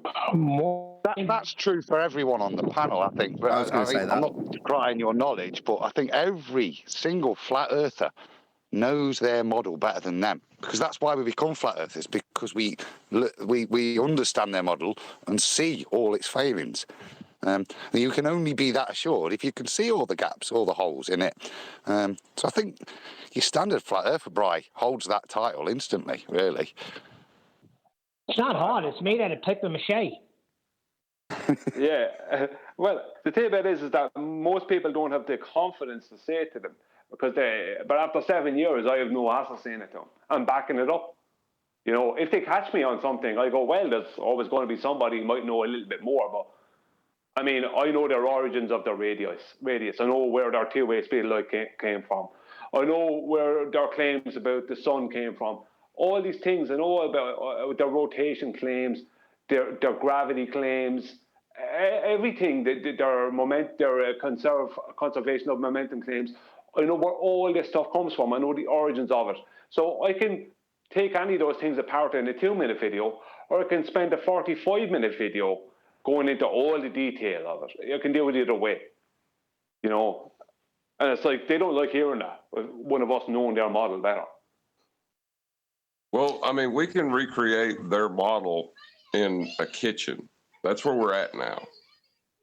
You know, like that. Seriously, that's where we're at with our understanding of their model. Like, we can recreate it in our kitchen. Nice that a good understanding of the heliocentric model has led us all to a better understanding of the world itself, because prior to this we didn't have that. So the connection is, well, their models developed from flat earth elevation angle measurements, and then, like on yesterday's show when we were using the parallels between Red Rhetoric's acquisition of measurements of an angle to insert R after the fact, that's using a flat plane. Well, that means that we, as a result of having a good heliocentric knowledge, have expanded out our actual understanding of how the world works.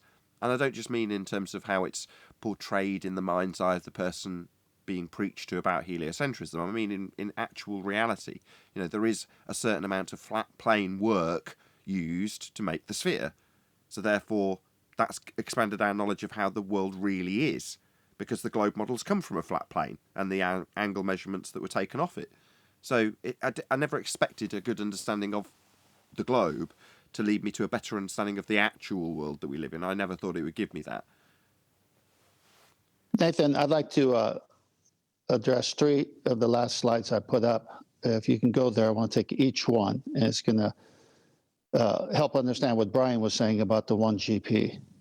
Tell me when you're there. Yeah, it's on. I've got the moon and the earth and the sun. Okay. 10th, it's the Super GP. Thank you, Rim. Yeah, Super GP. No, thanks. you need to go to the one that shows the sun and the earth and the divergent rays. It's a black and white picture, and the earth has a red square box on it. Tell me when you're at that one.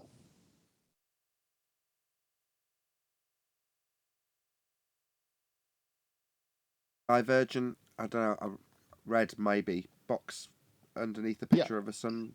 Is that the one? Well, it says in writing, light rays reaching the earth are almost parallel. Do you see that one? There's a box around the earth. It's the last 3 in Master B. It's the first one of the last 3. Okay, I think I've got it. Oh, yes, got it. That's a nice picture, that one, because that demonstrates how you can't have parallel lines coming off a curved surface. Yeah, I don't have to say anymore, so that's perfect. Sorry. So basically, here's an image showing the sun is so far away and it's so big, and the light's coming off parallel, and it shows one ray hitting the Earth at the center line and going through the Earth and passing it, which is ridiculous, but anyway. And you see the other rays are diverging away. So it says light rays reaching the Earth are almost parallel. Now, if you go to the next slide, let's see, in the order, I have a picture of a sun going down, I believe. But it could be coming up. It really doesn't matter. But let's say it's going down, away from us. You see those rays. They're not parallel. They're diverging on the sky at the cloud line. But I'm going to bring you back to this picture in a minute. So let's go to why I got this picture to the next slide. Because of this thing. So someone put this thing up, and I'm on my phone, so I've got to get rid of this box here. Hold on. All right, so it can be difficult. So here comes the sophistry, the magician's trick. It can be difficult to wrap one's head around the idea that the rays of light reaching us from the sun are almost parallel to each other. Look, for instance, at the following picture of a sunset borrowed from the web. So at least we know it's a sunset borrowed from the web. They certainly don't look parallel. So there we go, right off the front. They certainly don't look parallel. However, here comes the trick. If you draw a sketch of the Earth-Sun system, okay, the Earth-Sun system, the one that you made up, is vaguely to scale, you have to admit that it must be true. Now, I don't know, but I don't fall for those words and that trickery. If they don't look parallel, they don't even look almost parallel. But he says, you have to admit it must be true. Then it says, then it shows that picture. The reason the rays of sunset do not look parallel is because the way our eyes work, things further away look smaller and closer together than they do when viewed up close. Now, you can just spend a good time to see how they're trying to fool you between that picture and the scale that they want to say it's actually working with, and then addressing it as almost parallel, even though our eyes tell us it's not parallel, if you follow. Not almost parallel. I'm just a bit confused. Hold on. I'm sure I said this earlier. Can you be almost pregnant? I mean, these are Euclidean terms. I mean, I'm not being funny. These are Euclidean terms, aren't they? Right? It's parallel, right? That has a meaning. It has a distinct meaning, and to take anything away from it, if it's not, then it's either diverging or converging. They're the only that almost parallel is an admission that it's converging or diverging. It's just it's a newspeak way of getting around your problem, because you want to say parallel, you can't say parallel by admission, so you say almost parallel to still fit in with my paradigm. But it's a misspeak, and it's always almost. You almost got parallel rays. It's within 7% of you're missing the point, Neil. horizon. No, Neil. You can't be within a percentage of parallel. Yeah? That's an oxymoron. Yeah, I know. It's a very binary thing. If you're going to be parallel, you're parallel. The lines never meet, ever. In either direction, they just run alongside each other indefinitely. Right? That's parallel. So I put one in Master B for you, Tom, and in the war. I know. I saw. Let me finish. That's my point. Always almost doing things. It's a joke. We're going to go to chocolates in a minute. Sorry, who made this? Who did this? Who's cut and paste in the found it somewhere. In the crappiest way? Who did this? This is great. I love the crapness of it. Are you talking about chocolates or the one that Rufy posted last night? Because they're virtually identical. Are they really? No, the one I just posted in Master B. It's in Master B in the war room. Makes perfect What a sense to me. joke. It's got exceptionally good colour blending, and it's just a work of art, chocolate.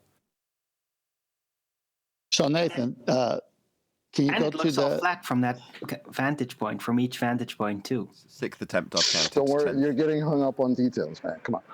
Right, 10th. Go ahead. I want to make my point. Yeah, go back to the picture, standalone picture that was in that diagram that I presented prior to the diagram. Do you have that? Box around Earth, yeah? No, not that one. The actual picture of the diverging rays with the ocean at the sunset. The actual photo of the sun. Yes, yes. Okay. So this is the same photo.